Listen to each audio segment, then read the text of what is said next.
गर्ग संहिता में लिखा है, एक रोटी घर में जब बहू बनाती है,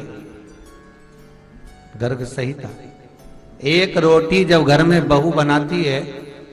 और उस रोटी को घर का कोई व्यक्ति गाय के मुख में देता है, या 1 रुपया, चवन्नी, अठन्नी, 5 रुपया, 10 रुपया, जो भी आप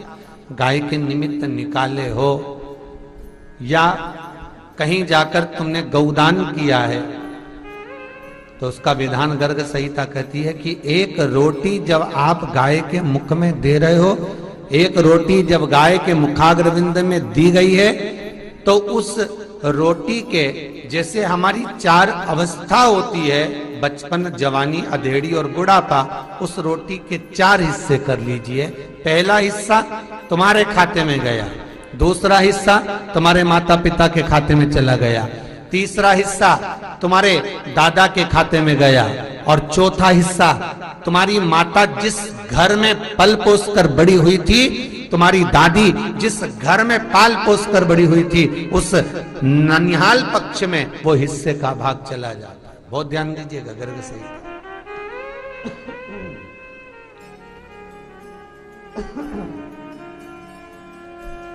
गर्ग संहिता।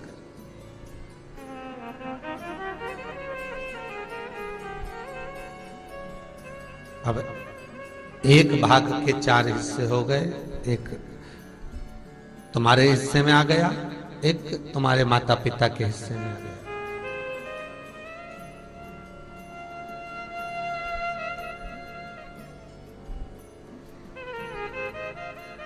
और सहज भाषा में समझ लो, बहुत अच्छी कथा। आज कार्तिक मातम का दिन है और कार्तिक पूर्णिमा भी है आज, तो बड़े भाव से समझना इसको है।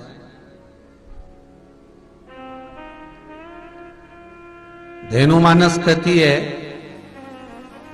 गीता प्रेस गौ अंक कहता है, बार बार बंद चालू हो रहा है, गीता प्रेस गोरखपुर का गौ अंक कह रहा है।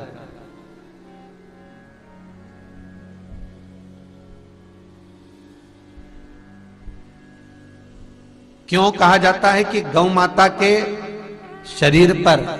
हाथ फेरा जाए, गौ माता के श्री विग्रह पर, उनके शरीर पर हाथ लगाया जाए, फेरा जाए। तो आज के लोगों ने एक कह दिया कि भाग्य बदलता है, भाग्य की रेखा बदलती है। व्यक्ति का जो भाग्य है, बेकार कर्म है, तो वो अच्छा कर्म होने लगता है। कोई राहु केतु शनि आदि का जो ग्रह तकलीफ दे रहे हैं, वो ग्रह उससे मुक्त होते। पर यदि हम शास्त्रों का स्मरण करें, यदि हम शास्त्रों का स्मरण करते हैं, तो हम ज्ञात करेंगे, उसमें पाएंगे कि गौ माता के शरीर पर जब हाथ फेरा जाता है, गौ माता के शरीर को जब मला जाता है, चाहे आप एक ब्रश से गौ माता को सहला रहे हो, हाथ से सहला रहे हो, उसकी हाथ लगाने पर जो रोमावली गिरती है, हाथ लगाने पर जो रोमावली गिर रही होती है, हाथ लगाने पर, उसको सहलाने पर जब उसको आनंद की अनुभूति होती है, जो सुख मिलता है। किसी गाय को अगर गले पर हाथ लगाएंगे तो और गले को ऊंचा करेगी,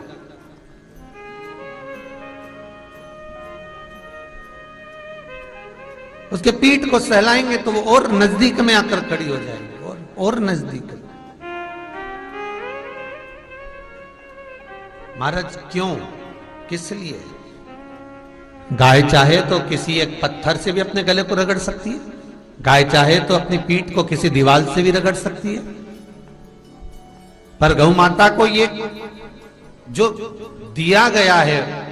संसार के मनुष्य को पुण्य प्रदान करने की रीत, कि कोई मनुष्य जब आपके शरीर को स्पर्श करेगा और आपके शरीर की रोमावली जब नीचे गिरेगी, जब रोमावली भूमि पर पड़ेगी और पड़ेगी, तो इसके कुल में, इसके ननिहाल पक्ष में, इसके ससुराल पक्ष में जितने भी इसके कुल में जीव होंगे,